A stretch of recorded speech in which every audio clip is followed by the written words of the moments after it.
দেখেন গরুর পূজা কিভাবে শুরু হয় পৃথিবীতে প্রথম। মূসা আলাইহিস সালাম আল্লাহর সাথে সরাসরি কথা বলতেন। ওয়াকাল্লাম আল্লাহ মূসা তাকলিমা। সুবহানাল্লাহ পড়েন, আওয়াজ তুলে সবাই বলেন সুবহানাল্লাহ। এখন বনি ইসরাইল হচ্ছে পৃথিবীর সবচেয়ে গোয়ার জাতি। তারা বলে মূসা, তুমি যে আল্লাহর সাথে কথা বলো আমরা তো দেখি না, তুমি যে কথা বলো আমরা তো শুনি না, তো কি করতে হবে?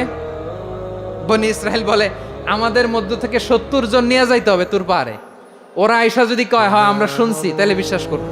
কত বড় ডাকাত দেখছেন বনি ইসরাইল।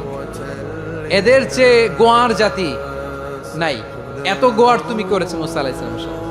তুমি যে আল্লাহর সাথে কথা বলে আমরা তো দেখি, কি করব? 70 জন আমাদের বন্ধু বান্ধব যে যদি দেখে তারা বললে ওকে আস, 70 জন আস। 70 জন নিয়ে গেল। মুসা আলাইহিস সালাম হারুন আলাইহিস সালামকে খেলাফা দিয়ে গেলেন, আল্লাহ ওনাকে নবী বানালেন।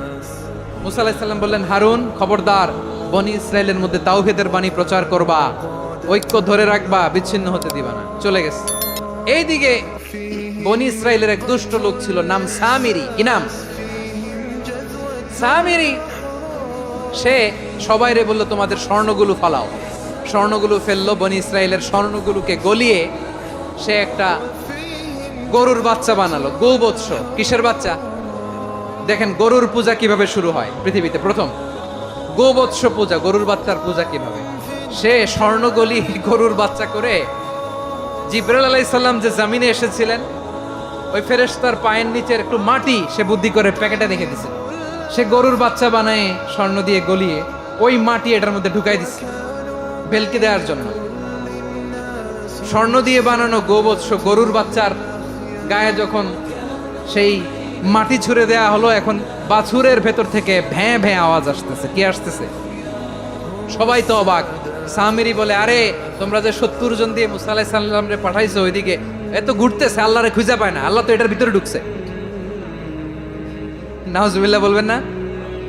তোমরা যে 70 জন দিয়ে পাঠাইলা, 70 জন নিয়ে মুসা আলাইহিস সালাম খালি ঘুরতেছে, আল্লাহরে পায় না। পাবে কেমনে? আল্লাহ তো নাউজুবিল্লাহ এটার ভিতরে। সেজদা দাও। এই সেজদা দিয়ে গেল। আল্লাহর নবী হারুন আলাইহিস সালাম বললেন, খবরদার, এটা সুস্পষ্ট শিরক। আল্লাহ সব গুনাহ মাফ করে, শিরকের গুনাহ মাফ করে না। খবরদার, তোমরা থামো। কে শোনে কার কথা? এই যে যেমন এখন আপনারা আমার কথা শুনতেছেন না? শুনতেছেন? হারুন আলাইহিস সালাম বললেন, খবরদার, এই শিরকি কাজে তোমরা সংযুক্ত হয়ো না। তোমাদেরকে কি মনে নাই আমার ভাই মুসা আলাইহিস সালাম কি বলছে? আল্লাহ শিরক মাফ করে না। খবরদার, শিরক করো না, আল্লাহরে ভয় করো। হারুন আলাইহিস সালাম তাদেরকে বুঝালেন, শিরক করো না, আল্লাহরে ভয় করো।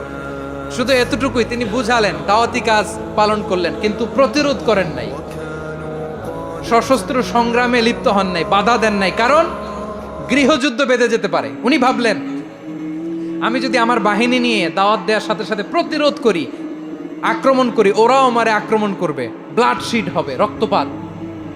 এমন অবস্থা হবে বনি ইসরায়েলের মধ্যে, যেটা হয়তো আমার ভাই মুসাও কন্ট্রোল করতে পারবে না। সুবহানাল্লাহ কইবেন না? এক একজন নবীকে আল্লাহ তাআলা কি ইন্টেলেক্ট দিয়ে পাঠিয়েছেন। তিনি ভাবলেন, আমি দাওয়াতি কাজটাই করি, এটা যে হারাম এটা থেকে শুধু বারণ করি, কিন্তু প্রতিরোধ না করি। আমি যদি ঐক্য ধরে রাখতে পারি, বাকিটা আমার ভাই সামলে নেবে। সুবহানাল্লাহ। হারুন আলাইহিস সালাম প্রতিরোধ করলেন না। বনি ইসরায়েলের মধ্যে গৃহযুদ্ধ বেঁধে যাওয়ার আশঙ্কায় প্রতিরোধ করলেন না, আক্রমণ করলেন না, শুধু দাওয়াত দিলেন। ইন দা মিন টাইম মুসা আলাইহিস সালাম আল্লাহর সাথে কথা বলে যখন ফিরে আসলেন, দেখলেন বনি ইসরায়েলের অধিকাংশ লোক মুশরিক হয়ে গেছে। মুশরিক হয়ে গেছে। মুসা আলাইহিস সালাম রেগে গেলেন। রেগে প্রথমে বনি ইসরায়েলদেরকে অ্যাটাক না করে ভাইয়ের দাড়ি ধরলেন। হারুন আলাইহিস সালামের দাড়ি আর চুল। মেজাজি নবী ছিলেন। হারুন, তুমি কি করলা? তোমার কি দায়িত্ব দিয়ে গেলাম, তুমি কি করলা? তুমি থাকতে বনি ইসরায়েল কেমন করে শিরকের কাজে নিমজ্জিত হয়ে যায়? সাইয়েদনা হারুন আলাইহিস সালাম বললেন, ইন্নী, কোরআন সাক্ষী, কোরআন থেকে কোট করছি, ইন্নী খাশীতু আন তাকুলা ফাররাকতা বাইনা বনি ইসরাঈলা ওয়া লাম তারকুব কওলি। ও আমার ভাই, আমার দাড়ি ধরবেন না, আমার মারবেন না। আমি ভয় করেছি, আমি ভয় পেয়েছি, না জানি আপনি বলেন তুমি কেন খাশীতু আন তাকুলা ফাররাকতা বাইনা বনি ইসরাঈল, আপনি এসে আমারে যদি বলেন তুমি কেন ঐক্য ধরে রাখলে না, কেন মারামারি হলো, কেন রক্তপাত হলো? তোমার কি এই দায়িত্ব আমি দিয়েছিলাম? আমার কথার দিকে কি তুমি ভ্রুক্ষেপ করো নাই? আমি যে বলছি তাওহীদের বাণী প্রচার করবা আর ঐক্য ধরে রাখবা, আমার কথা কি শোনো নাই? আপনি আমারে ধমকাবেন, এই জন্য আমি প্রতিরোধ করি নাই, আক্রমণ করি নাই, গৃহযুদ্ধ আটকানোর জন্য কিন্তু আমি দাওয়াত দিয়েছি। সুবহানাল্লাহ পড়েন। ঐক্য ধরে রেখেছেন। মুসা আলাইহিস সালাম মুহূর্তেই সামিরীকে আক্রমণ করলেন, অ্যাটাক করলেন, শাস্তি দিলেন। মুহূর্তেই ওই গোবৎস গরুর বাছুরকে ভেঙে চুড়ে মেসাকার করে সাগরের মধ্যে ভাসিয়ে দিলেন। পুরো বনি ইসরায়েলকে আবার তাওহীদের উপর প্রতিষ্ঠিত করলেন। পড়েন সুবহানাল্লাহ। এই ঘটনা থেকে শিক্ষা কি?